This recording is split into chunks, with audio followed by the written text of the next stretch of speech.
Hey guys, berhubung bulan ini adalah bulan Oktober, jadi aku sendiri pengen juga dong ikut-ikutan nge-review dan ngebahas novel-novel yang bertema horor.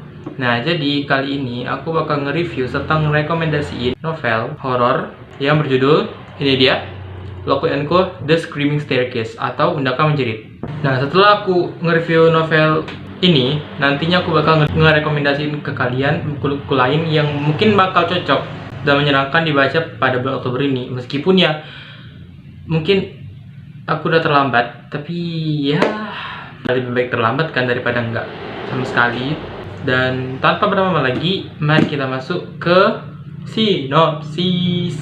Lucy Carlyle, seorang agen cenayang muda yang niatnya sih pengen masuk ke agensi-agensi besar yang ada di London, tapi kebanyakan dari agensi-agensi tersebut malah tidak menerima si Lucy sendiri. Sampai akhirnya dia mendatangi Portland Row nomor 35. Dan agensi ini merupakan harapan terakhir Lucy untuk bergabung dalam sebuah kelompok pembasmi cenayang. Dan untungnya dia diterima.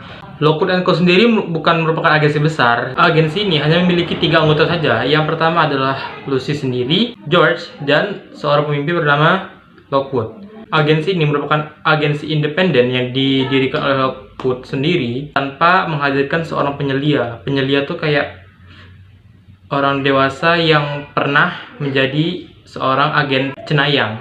Tugas mereka itu adalah mengamati dan membimbing para agen-agen muda agar kasus yang mereka tangani itu terselesaikan dengan benar. Namun Lockwood berpikir bahwa penyelia tidak dibutuhkan di agensinya. Karena menurutnya penyelia itu hanya sebagai penghambat. Soalnya penyelia itu nggak punya kemampuan atau sensitivitas untuk melihat, mendengar, atau berinteraksi dengan pengunjung. Nah, suatu hari Lockwood & Co menerima seorang klien. Klien ini meminta kepada Lockwood & Co untuk menginvestigasi rumah mereka yang berada di Shane Road nomor 62. Tapi kali ini kasus mereka tidak berjalan dengan mulus dan mengakibatkan rumah klien mereka ini terbakar.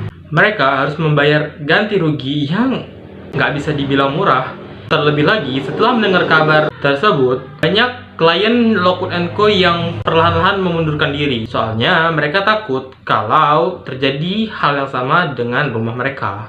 Di tengah kebingungan yang sangat menyulitkan ini, tiba-tiba saja seorang industrialis bernama John William Fairfax mendatangi Lockwood & Co di kediaman mereka, Portland Row nomor 35. Dia bilang nih kalau dia bakal melunasi hutang serta uang ganti rugi atas kasus mereka yang gagal sebelumnya.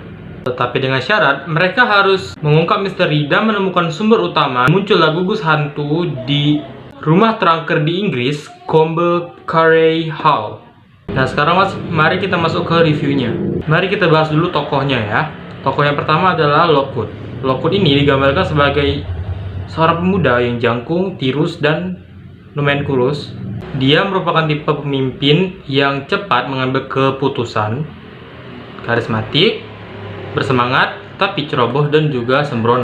Nah, umumnya untuk menjadi seorang agen, kalian itu harus punya kemampuan untuk mendeteksi datangnya pengunjung, bisa itu melihat atau mendengar. Nah, di Lockwood sendiri, dia ini punya kemampuan untuk melihat pendar kematian dan juga bisa melihat penampakan dengan sangat jelas. Pendar kematian itu apa? Nah, sebenarnya di buku ini tuh banyak banget istilah-istilah seperti ya kayak pendar kematian itu. Tapi kalian gak usah takut karena buku ini juga menyediakan glosarium. Lanjut ke karakter kedua yang bernama Lucy. Nah, Lucy ini punya kemampuan untuk mendengar dan daya sentuh. Dia bisa mengetahui masa lalu, perasaan terakhir, kondisi terakhir, atau apapun yang berhubungan dengan hantu kalau dia memegang benda yang berhubungan dengan hantu tersebut. Meskipun kadang yang dia lihat itu kurang jelas dan agak sama. Nah, karakter ketiga adalah George. George ini posturnya gemuk, digambarkan sebagai orang yang kurang menjaga kebersihan dan juga kurang peduli sama penampilan. Tapi dia preset yang sangat bisa diandalkan. Dia ini nggak punya sensitivitas seperti yang lainnya. Jadi sepanjang penelusuran, tugasnya hanya mencatat atau kadang mempersiapkan peralatan untuk investigasi. Nah, apa yang buat aku suka dari buku ini?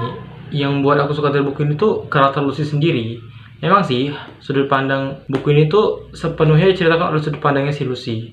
Dan Luz ini kalau ngomong panjang banget, detail banget. Sampai-sampai aku kadang kayak bosen, apalagi pas bagian kasus puncak mereka yang ada di Campbell Cray Hall itu tuh bisa sampai 1/3 bagian dari buku ini, saking panjangnya dia ngomong.